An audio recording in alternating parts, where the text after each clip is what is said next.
주민등록법 공부하기 시작해 보겠습니다. 오늘은 지난번에 말씀드린 것처럼 행정상 관리 주소에 대해서 말씀드려 보겠습니다. 주민등록법에 세 가지가 나오고 시행령에 한 가지가 나오거든요. 그것을 한번 좀 모아서 말씀드려 보겠습니다. 우리 법을 볼 때 행정상 관리 주소가 뭐지? 이렇게 하면서 개념 정리를 잘 못하고 있는데 어렵게 생각할 필요 없이 말 그대로 행정청이 관리하는 주소 이렇게 이해하면 간단할 거라고 생각합니다. 그런데 일반 주소와 이 관리 주소에 어떤 차이가 있나 이런 걸 생각해 볼 수 있는데요. 현재로서는 다른 점이 없습니다.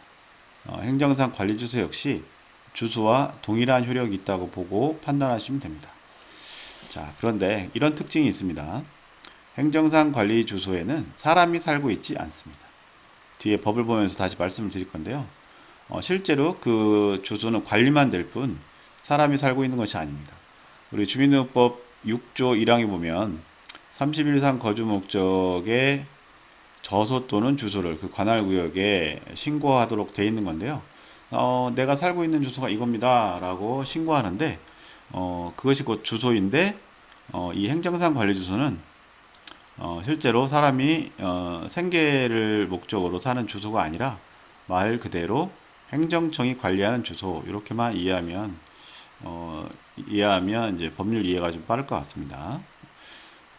행정상 관리 주소에는 사람이 살고 있지 않다. 그러나 주민등록법 제10조 1항 7호에 주소와 동일한 효력이 있다. 그래서 좀 인터넷을 찢어서 찾아봤는데 이런 내용이 있더라고요.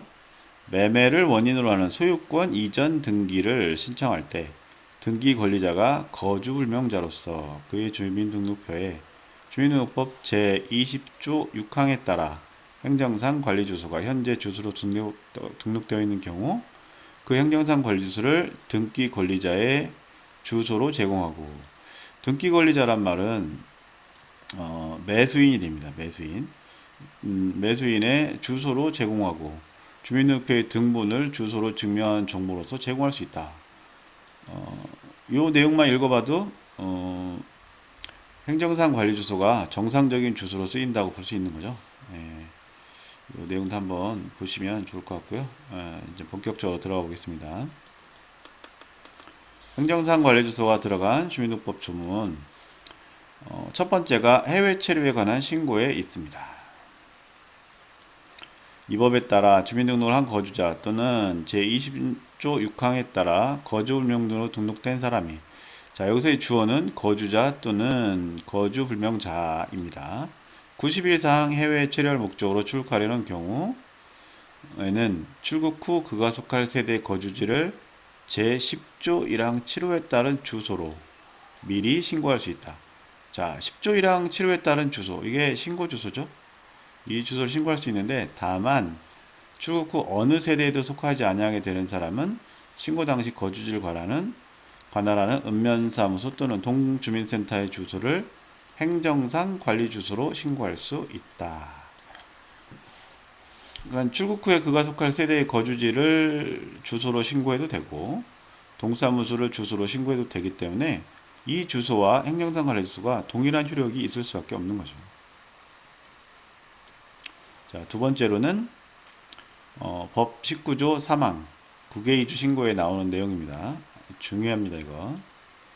자, 시장군수구청장은 19조 1항과 2항에 따라 신고한 사람의 거주지를 관할하는 읍면사무소 동주민센터의 주소를 행정상 관리 주소로 지정하여야 한다.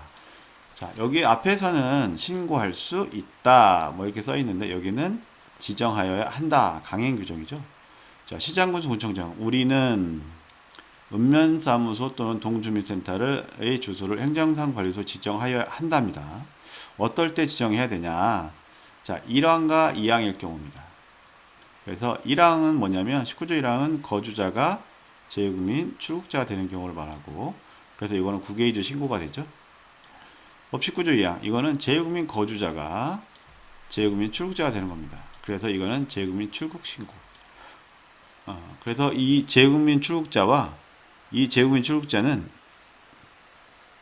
따로 그 주소를 신고하고 나가지 않고 우리가 읍면동사무소 주소를 행정상 관리 주소로 만들어 주어야 한다는 내용입니다. 그러니까 역시 마찬가지로 이 주소도 효력이 있어야 되겠죠. 법 23조 주민등록자의 지위를 보면 이런 말이 있습니다.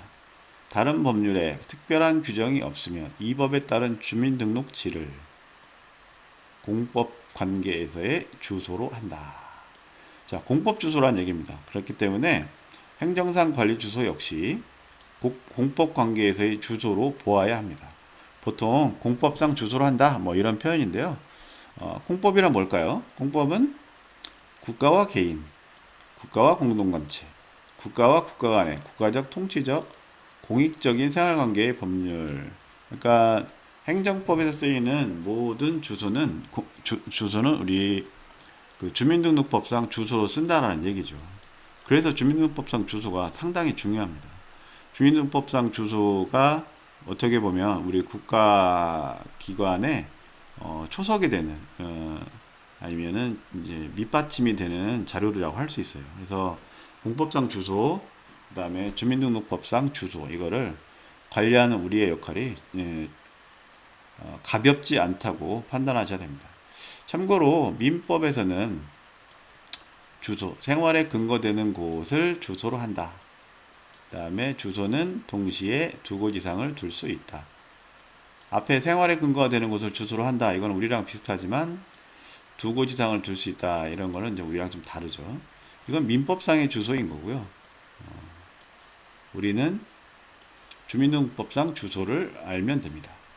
이렇게 공법관계에서의 주소로 한다. 이 개념도 좀 알아두시기 바랍니다. 오늘 내용은 좀 짧습니다. 이게 다예요. 자, 행정상 관리주소가 들어간 주민등록법 조문 두 개 더 볼게요. 앞에 현지주자 명단 통보. 자, 이제 계속해서 조금씩 반복이 되고 있죠. 재외동포청장은 해외주법 4조 3호에 따른 현지이주를 한 사람의 명단을 매일 별지 17호의 3서식에 따라 행안부 장관에게 알려야 하고 행안부 장관은 이를 시장군수구청장에게 알려야 된다. 시장군수구청장은 1항에 따라 현지이주자 명단을 통보받으면 재외국민으로 구분 등록하고 그 주민의 거주지를 법 19조 3항에 따른 행정상 관리주소로 변경한 후 행정상 관리주소 이게 어디죠? 읍면 또는 동사무소를 주소로 한다 이 말입니다. 그 다음에 법 20조. 자, 지금까지의 행정상 관리주소와 이게 좀 다르죠. 앞에 거는 이제 민원인이 재외국민이 되거나 해외 체류가 됐을 경우 행정상 관리주소를 두는 거고, 이거는 이제 우리가 사실조사와 직권조치를 통해서 주소를 정해주는 겁니다. 자, 시장군수구청장은 신고 의무자가 5항에 따른 확인 결과 거주 사실이 불분명하다고 인정되는 경우 그 신고 의무자가 마지막으로 신고한 주소를 행정상 관리주소로 하여 거주불명 등록하여야 한다. 읍면동사무소 주소를 보통 행정상 관리주소를 했는데 이 경우는 마지막 주소를 다만 시장군수구청장은 거주불명 등록 후 1년이 지나고 사망에 따른 공고를 2회 이상 하여도 거주불명자가 정당한 거주지에 등록하지 아니하는 경우에는 읍면동사무소 또는 동주민센터의 주소를 행정상 관리주소로 할 수 있다 라고 하였습니다. 그래서 총 4가지 해외 체류, 국외이주 신고, 현지주자, 그 다음에 거주불명자에 대해서 우리가 행정상 관리주소로 그 주소를 직접 우리가 관리하는 것입니다. 자, 공법관계에서 주소 앞에 말했었는데요. 도로명주소법에 나온 사례를 한번 써놓은 것입니다. 공공기관장은 비치하거나 관리하고 있는 공법관계의 각종 공무상 주소 및 위치 관련 전산 시스템을 2011년 12월 30일까지 18조에 따라 고시된 도로명 주소로 변경해야 된다. 공법관계의 각종 공무상 주소를 도로명 주소로 변경해야 한다. 자, 공법관계 각종 공무상 주소, 이게 주민등록법상 주소가 되겠죠.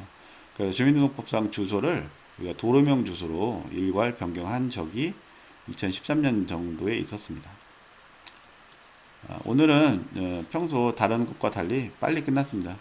행정상 관리주소 여러분들 어렵게 생각하지 마시고 요 법조문 네 가지가 이제 대표적인 행정상 관리조서가 들어있는 주민등록법 조문이다 라고 생각하시면 되겠습니다. 자, 다음 시간에는 한번 국외이주 신고서 이제 다시 신고서 뽀개기로 들어와서 국외이주 신고서에 대해서 한번 여러분들께 분석해 보겠습니다. 예, 이상 마치겠습니다.